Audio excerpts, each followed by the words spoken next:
Mogul Motivation, educating and empowering entrepreneurs 1 week at a time. Presented by True Stories Media. And I am your host, Antoine Twiz Taylor.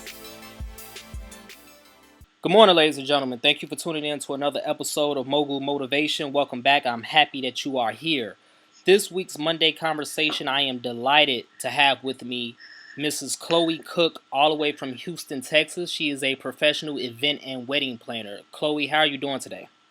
I'm doing well. Thanks for having me. Likewise. So, Chloe, I want to dive right into it, because on your Instagram page, you're a busy woman. You're always doing some type of event, some type of wedding.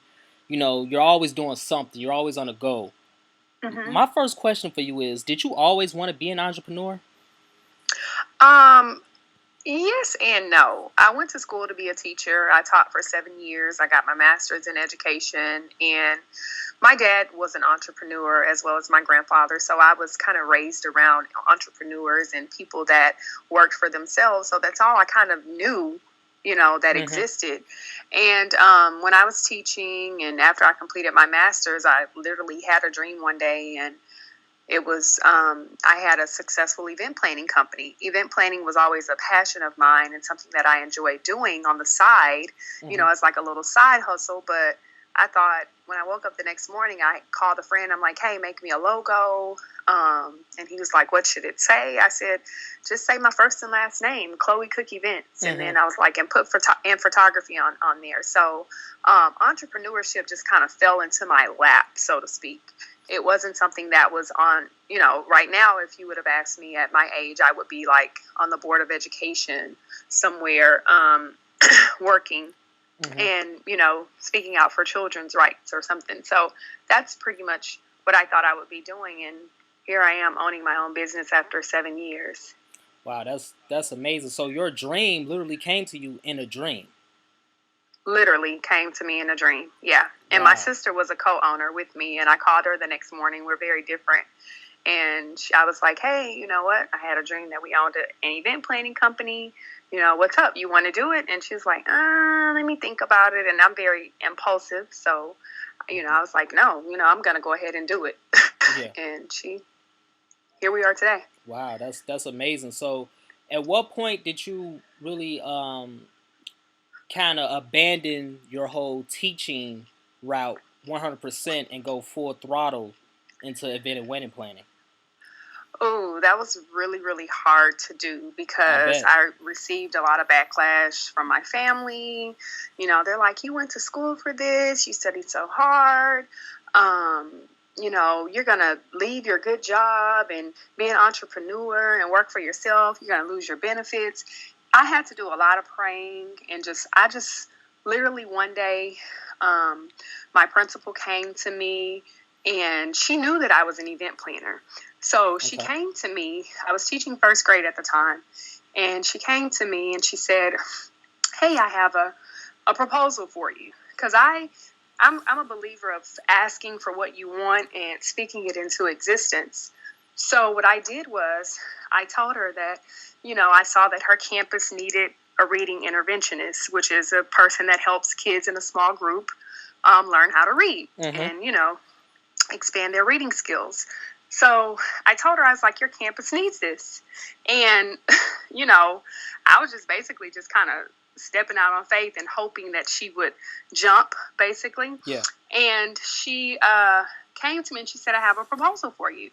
Would you like to be off on Friday so you can prepare for your events, and be off on Mondays so you can recover from your events, and then just work 3 days a week, Tuesday, Wednesday, Thursday, and be a reading interventionist, have a small group of kids come by, every hour or whatever, and still get all of your benefits. And I'm like, look at God, that's him setting me up.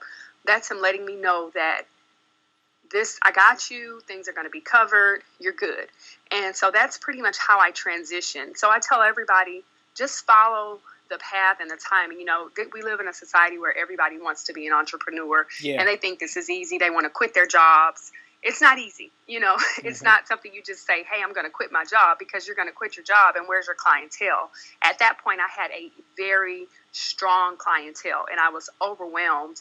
And I think God just said, hey, Chloe, you know what? I'm ready for you to go ahead and do this full time. That's beautiful. Like you said, people think it's easy because in Yeah. this digital age, I talk about it all the time on the podcast. Is anybody can set up an LLC or an S corp on paper, and get some fancy business cards. But are you really gonna do the work to really make it a real Right. business? And it's interesting that you said so before. You got that blessing through your principal that basically gave you that leeway and that leverage to, make that transition. You say you already had a strong clientele.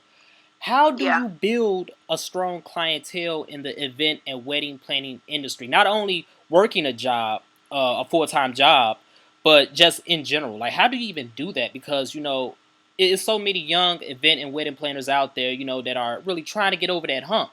Mm-hmm. How do you really get there?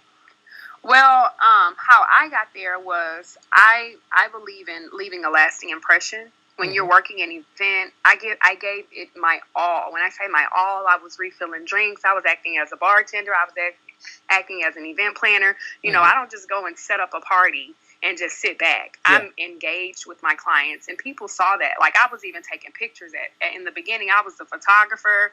I was pretty much a one-stop shop, like very overwhelmed, but I was getting my name out there. I put in so much work to get to this point to where I can just talk to people over the phone and they don't have to see me. I'm booking clients in Dubai. I'm booking clients in California, and they don't even have to see me. But people don't realize that I put in work for that, Yeah. So most of my business, literally about 90% of my business, comes from social media. So when I set up that Facebook page, when I first started my business, I woke up from that dream. The next morning, I set up the Facebook page with my logo. I put pictures from, like, professional images from events that I had hosted on my own. Yeah. And from there, people started calling my phone. I was charging like probably $50 to take pictures, $200 to plan your event. And here I am naming my own price, Mm-hmm. in 2017. Like, hey, this is what I charge. This is my work. You can go see a portfolio of 7 years of all creative events that I've done. And I just basically social media, social media just kind of helped me out a whole lot. A whole lot. Yeah, so it's no secret, it's just got to do the work. You just got to Yeah. do the grit, and got to go through that Montana's action every single day, you know, Right. waiting for that wall to break down. Yeah, and be consistent, because some people, they'll post on their social media like once a week. I'm like, how are you going to be seen? And you saying you're not social? Post something, post set up a fake event. Mm-hmm. Who knows what you're doing? Nobody knows what you're doing. I tell my coaching clients all the time, like, post a little mock-up on your kitchen table and act like you're giving an event. Mm-hmm. Who knows what you're doing? Nobody's there with you. They can't prove that you're not booking events. You have to stay busy and look busy. It's just like a pair of Air Jordan tennis shoes. When everybody wants one, everybody wants a pair, right? They stand in line for these shoes, long lines for hours. So look like you're in high demand. Make people want to book you, make people want to work with you. And, once you do that and you conquer that step, and you have to give a little bit of personal, you want to be trusted. Mm-hmm. You want people to have faith in you, that if they give you these thousands of dollars, you're not going to run off with them, with the money. So that's another thing that I do. I create I'm very personable on my page, opposed to other business owners. They keep it serious all the time, but I was like the class clown in school. So I have to keep it true to myself. Mm-hmm. I won most witty. I was very outgoing in high school, most talkative. That's what I used to do. So my thing is, you keep it real with yourself, and don't try to put on for anybody else. Just keep it true to who you are, and then it's all gonna line up. I could definitely relate to that. In high school, I was voted most loudest in my class. Everybody thought I was loud, which I am kind of loud. But you're right. Social media is so important, and it's kind of like a job within itself, isn't it? Like, It is so. I mean, I people get don't annoyed with understand it that. sometimes. Yeah, Like, I have to take breaks from it. But I've built a strong following, like amongst Facebook, Twitter, and Instagram. I have probably over 70,000 something followers, 80,000, whatever it is. and I those are stopped real counting, people. but Those are real people, not real people. yeah, Yeah, real people. not Like, you know, fake when I ask accounts. someone, where'd you find me? They say, oh, on Facebook, or oh, on Instagram. Or, you know, occasionally it's word of mouth. Mm-hmm. So, it is a lot of work. It's very stressful. Like, sometimes I'm like, why do I keep getting notifications? I don't want them, you know, but it's a blessing, and it's, you know, it's kind of like, it's a lot of work. Yeah, it is. it I can't lie.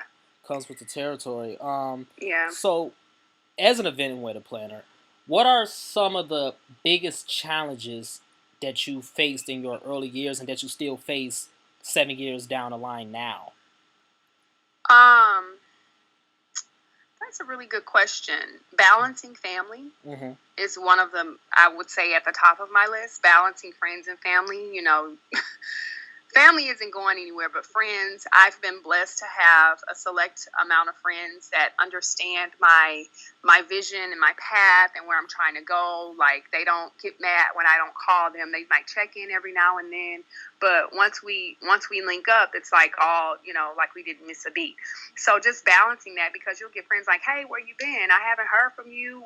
We don't mess around no more. We not cool. You know, so you have to deal with all of that. And then you have your family that on the weekends, everybody works Monday through Friday, right? Yeah. So most people in the world, and I'm working mostly Thursday through Sunday. Mm-hmm. And so when they go back to work on Monday, I'm like, hey, let's go out to eat, or let's go to happy hour. And everybody's like, girl, I'm tired from the weekend. I had to go to work. So how do you balance that, you know? So that was a big thing of mine. And then with your family, they're like, oh, she's too busy to be with her family. You know, I lost my grandfather, I lost my father in a matter of weeks, both due to cancer. And I was at the peak season. Like, I had big weddings going on, big events. I was literally at the peak of my career, and both of those two people died that were very important to me. That's tough. So I just, after that, I kind of had to like step back and say, you know what? I need to learn how to balance this whole thing. I need to delegate and give duties to my staff, so I don't have to be in so many places at one time. And then you get people that are like, oh, she's not coming to my event, or she won't be here.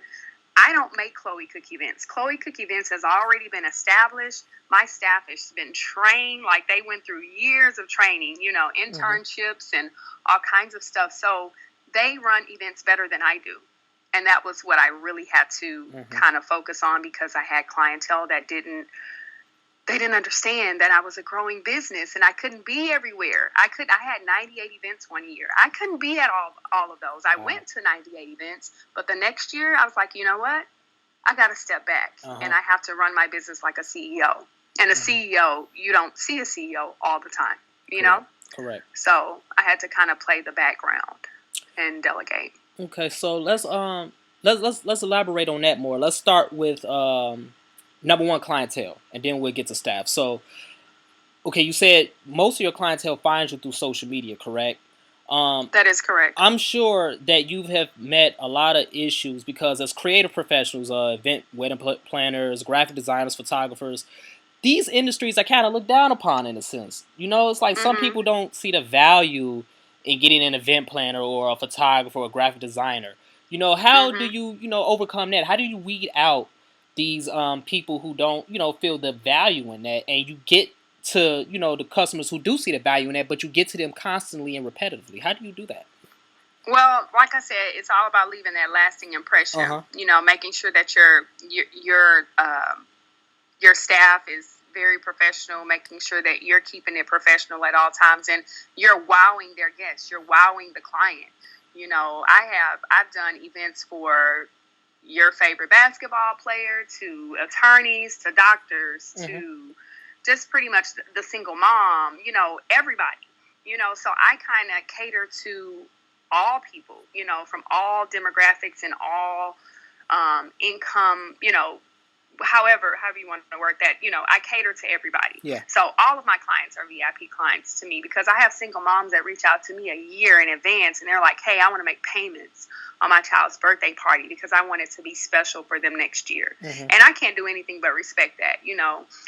Coming from being a single parent for so long, it was like, you treat this person the same way as you would if you got a big athlete to call you and they want you to do an event for them. Absolutely. I treat those single parents and those people the same way. They get the same treatment. And many people think, oh, well, she only works with this kind of clientele or this kind of client. And that's not true. Mm-hmm. I don't always share information about my clients, but some people go through it to give these elaborate events, mm-hmm. And they want things to be special for their family and friends. So basically, you just gotta have the same enthusiasm with whoever books you, because, like basically whoever books you, those are the people who see the value in it, regardless of their, right. tax bracket. Yeah. It's just a matter. Somebody might feel like, oh, if I got a call today from Beyonce, would I be ecstatic? Yes, I would probably go crazy and run around my house, but I have to have that same enthusiasm when a client books me that's just an average person that works at the hospital or the mm-hmm. grocery store or wherever they may work. I still need to have that same enthusiasm. And that's what I do. Like when my clients book me, I'm like, welcome to the Chloe Cook wedding experience, or welcome to the Chloe Cook experience. mm-hmm. Like, this is going to be fun. We're going to have a great time. Just being excited about them booking you. These people are giving you money. They paying my bills, basically. Yeah. So, I have to cater to them. It's hospitality in itself as well. Got you. So with that being said, so now you've attracted the clientele that you want, the people who see the value in what you do. How do you start to build your staff now? How did you go about, training them to, adapt to the culture that you want Chloe Cook events to have, things like that? Because you can't let anybody into rocky. Yeah, you can't let anybody into everybody in.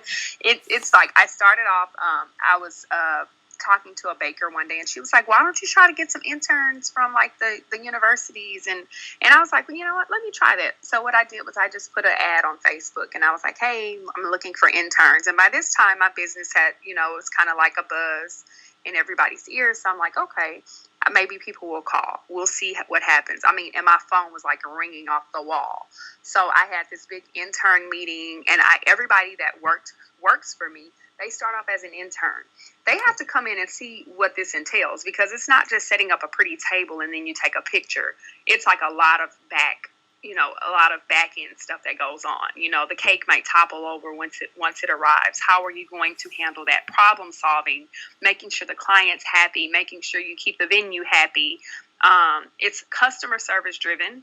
And like I said, hospitality. So my staff is trained that if you see someone dancing on the dance floor and they're having a good time and their drink is like almost gone or halfway full, ask them what they're drinking. Hey, hey, Joseph, what are you drinking tonight? Or, hey, I noticed your drink was half full. Or was that a Hennessy? Mm-hmm. Hennessy and Sprite? And then you go get that for them. You're Perfect. Not a waiter, but Perfect. Hey, who cares? Yeah. That's hospitality. And so they go through an intensive training, and they know, like, you don't sit against the wall and watch everybody party. You engage with the client. And that's like our culture. That's what we do. That's amazing that you said that, because like that's basically, you have to engage. You have to keep everybody enthused. You have to keep everybody happy. And like you said, it goes into the overall formula that you said, which is leaving that lasting impression. Mm-hmm. Would you consider yourself, maybe not yourself in particular, but just your staff, or just what an event and wedding planner is supposed to be, would you consider yourselves like kind of like crisis managers? Because I know yes. I have a friend of mine that she owns an event planning business, and some of the stuff she tells me, I'm like, wow, like I wouldn't have been able to handle that. I probably would have panicked. You know what I'm saying? Yeah, I mean, I literally, I have probably, I could write a book. I tell everybody, I share stories with friends, and I'm like, y'all just don't know what I went through this weekend, Mm-hmm. and they're like, girl, you could literally write a book on these experiences.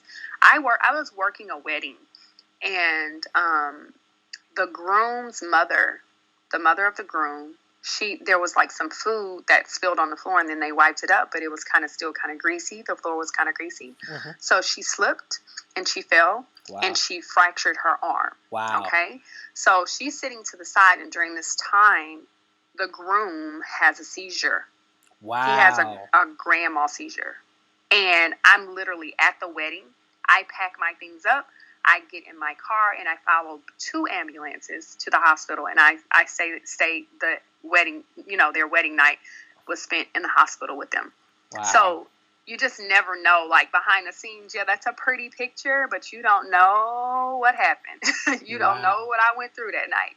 Like, my bride did not get to enjoy her wedding because she was literally, and it was a Nigerian wedding, so they didn't get to do their second change, their traditional change, none of that. It was all basically, we were in the hospital. So you don't get that back end of everything that goes on.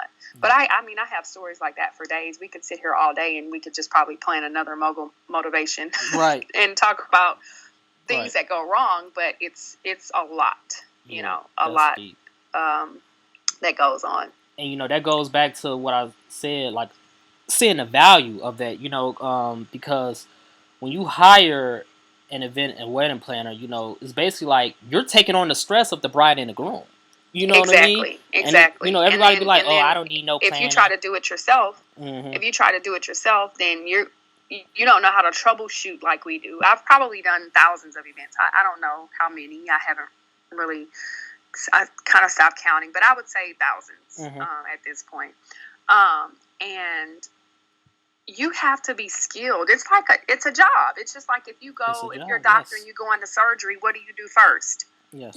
People don't know how to handle this, and people don't have the people skills and the customer service skills to calm things down. To, somebody just fell in the middle of the floor and splattered food everywhere, and their plate cracked in front of everybody. Like, how do you handle that? Yeah. So it's so many things that you just have to be. It's like hiring a professional, basically. If you go buy furniture, you can either move it yourself, or you can hire the people at the furniture store to deliver it. Do you want the stress of sweating and trying to get the couch and possibly nicking it? You know what I mean? Like, what do you want to do? You want to pay for convenience, or do you want to just do it yourself? So we live in a do-it-yourself society, and people want to do it themselves, but they come to me after the fact and they say, you know what? I wish I would have booked you. Yeah. Because I was so stressed out. Yeah. People. I think from my perspective, at least, a lot of people want to do it themselves simply because they don't want to invest. It's an investment. A peace of mind investment. Yes. That's what I mean. All my brochures, it says investment. It's an investment. It is what it is. It's not a price. It's not what I charge. It's an investment. It's investment so that you can have peace of mind during your event. And if you don't want to, invest in that investment, then you might need to go with someone else, because we work really hard and we want to ensure that things run smoothly. And, you can go with a cheaper person or go with somebody else, but we're going to make sure that things flow very smoothly. And that's just kind of what we stand for. Yeah. So Chloe Cook Events is doing amazing. What are some things that your company does to basically empower aspiring entrepreneurs, and what are some philanthropy things that you do in the community? I know Hurricane Harvey just hit recently, so I know that was heavy for you guys down there. So what do you guys do for the community and things like that? Well, we do a lot. I do a lot of background things that never make it to social media, never make it to Facebook or Instagram, because that's just been my personality my whole life. I started volunteering when I was a little girl, 12 years old, riding my bike to the library to read to children. So I just kind of have that humanitarian built like inside of me. So that's what I do. But we used to give this thing called the birthday wish. And basically we would gift a deserving child with a birthday party. But my staff was like, you always have to pick more than one person. We're only supposed to pick one kid. One year I picked 3 children. I was like, I have to do something for these kids. Maybe I'll just go and give them a classroom party, something simple where I take cupcakes to their class and, maybe read them a story, and then we sing happy birthday. So things like that. And then Hurricane Harvey, when it hit. A group of us got together. We collaborated on a project, and we all kind of created drop-off and pickup centers, relief centers for people to pick up things. And I literally cleaned my whole house. I was like, you know what? I'm giving all this stuff away. We don't need this. This is stuff that we take for granted. These people lost everything. Yeah. So I do things pretty much every day, in my community. I might see someone at a store with kids, and and that's probably why it's funny, because I say that's why I'm always broke, because I'm always giving back.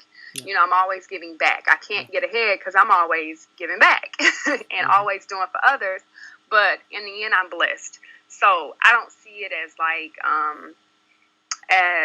like a burden or whatever, because I know as soon as I give that, the Lord's gonna bless me so much more. He's gonna book 10 events after that for me. So I don't get involved in the whole like, oh gosh, now I'm broke and I did this. But everybody's like, you need to take it slow, take it easy. You're always trying to do for other people, save your money and whatever. So I'm always giving back to people. Well, you have like based on what I hear throughout this entire interview, a common theme is you're very passionate about kids. I am. You're very passionate about it. It's kind of like you got that big mama mentality. You know how big mama, she love all the kids. She want to make sure everybody is taken care of. That's what I'm getting from you, and that's a beautiful thing. And the fact that you say you do it behind the scenes, that's good. I mean, one thing that bothers me personally is whenever you do a good deed, you don't have to shout it. People love to do good deeds, and they shout it all over Facebook, and it makes you want to question: are you doing it for the gram? Right. Are you doing it for the gram, for the praise, or are you just doing it because you genuinely, feel that way? Right. And it seems like you're a very genuine person, and that's great. What you're doing for the kids, like these kids that you choose, what's it called, the birthday wish? How do you go about choosing those kids, if you don't mind me asking? Like, what's that process like? Well, when we did it in the past, we would basically, the kids would have to write in, or their parents write something special about them. We had an interview with the kids, and we would want to meet them. Like one girl, they all have experienced different things. So it might be a tragedy. It might be something, they might be sick, So something where it's been something that may have been a setback, but they're doing great. So basically, with the birthday wish, we kind of we changed that a little bit, and we put that on hold. The reason being is we did a party for a little girl, and the mother was so ungrateful. It's sad that we live in a society where you give your heart to people and they just take advantage. Like, she's like, oh, we thought the kids were going to eat a full meal. You only serve them cake and punch. And I'm like, this is more than what you would have been able to do. Like, I rented out a whole building for her to have a paint party. You rented out a building, and she was frustrated. Yeah. And then it's funny because I did a birthday wish for someone years ago. And I mean, I went all out for this little girl, party bus, everything you could imagine.